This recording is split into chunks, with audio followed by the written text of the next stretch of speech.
And earlier tonight, former President Donald Trump returned to X, the platform formerly known as Twitter, for a live conversation with its owner, Elon Musk. They spoke about the border, for example. Take a listen.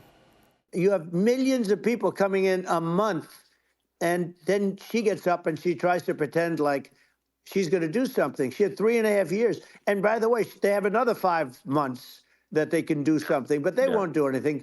It's all talk. It is essential to have a secure border. I mean, you're really not a country unless you have a secure border. Trump also explained why America needs a strong and tough president. Listen.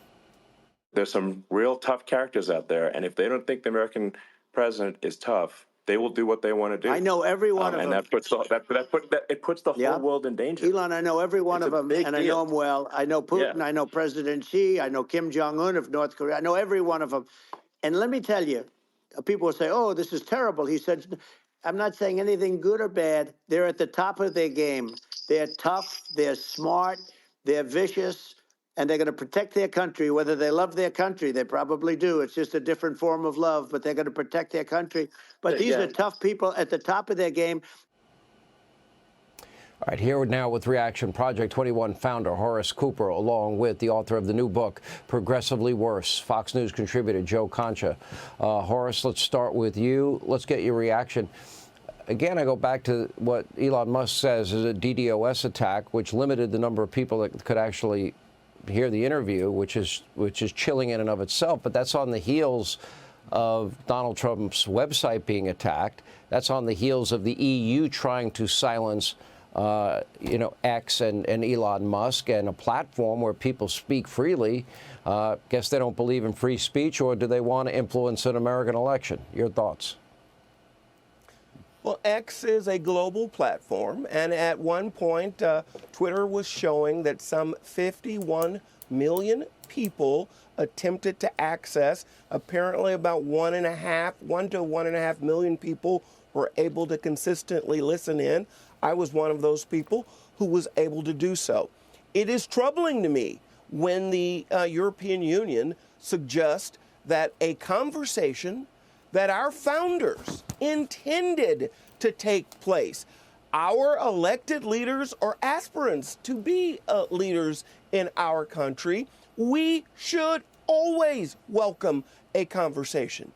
Frankly, I think rather than making jokes, it would be useful for the Biden-Harris administration to announce an open investigation to ascertain what is going on. By the way, if you can do this to the world's richest man, what's our electric grid like if you want to shut it down? Such a great point. Or, electromagnetic pulse attack. I mean, the fact that this can happen, Joe, is chilling to me, but Kamala Harris was laughing about it, making fun of it. Nothing funny about it to me. No, not at all. And what it underscores, Sean, is that there are some bad actors who continue to want to prevent the former president from being heard on a massive platform. We even had today, guys, a Washington Post journalist asked the White House during the press briefing if they could step in and intervene and stop Trump's interview with Elon on X.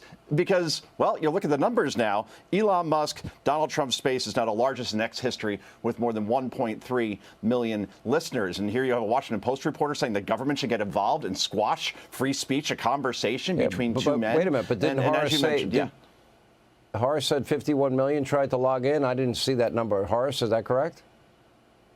It's sitting right there on Twitter, and I was able to see it while I was logged on. The point here is that we should be encouraging participation, not discouraging. Sure. You're exactly right about this, Mr. Concha.